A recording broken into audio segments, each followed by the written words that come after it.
While Supergiant Games have always made quality titles in the indie space, with a particular favorite of mine, Bastion, at the front of the line at the time, with Hades they really exploded onto the scene with an indie game that was suddenly more than capable of taking on AAA titles when it came to Game of the Year honors.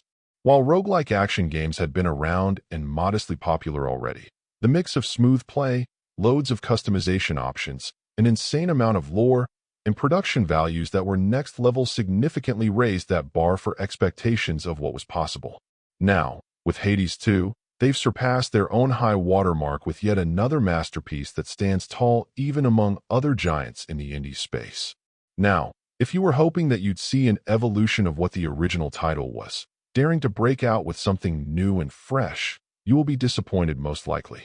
Rather than staking out significantly new ground, this is absolutely a matter of taking what worked in the original and turning it up to 11. Not so different from how Silksong merely took what made the original Hollow Knight great and made it more refined, varied, and challenging. Hades 2 is made for people who love the original and have been thirsting for even more. So now you'll have more build customizations, monsters to face, sub-bosses, bosses, the pantheon of gods, demigods, and mythic heroes than the original, and it all looks, sounds, and plays amazingly well, especially on the Switch too.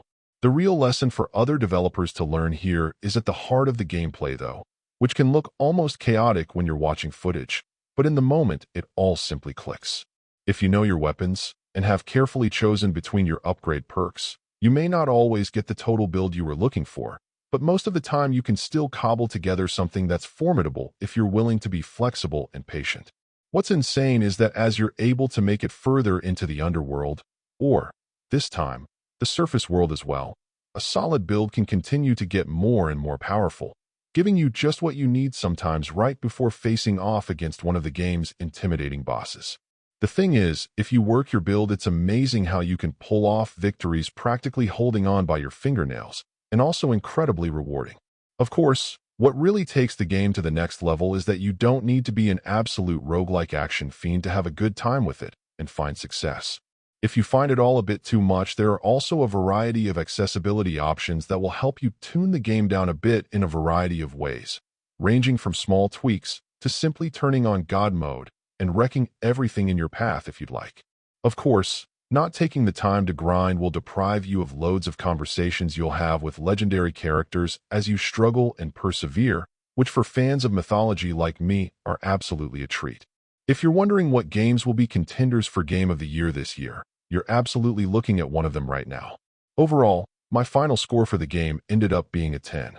And if you're interested in picking it up, it's currently available on the Switch eShop for $29.99. Thank you for taking the time to listen to this review. And if you'd like more information or ideas of indie games worth checking out on the Switch or the Switch 2, be sure to click on the link provided in the description. Until next time,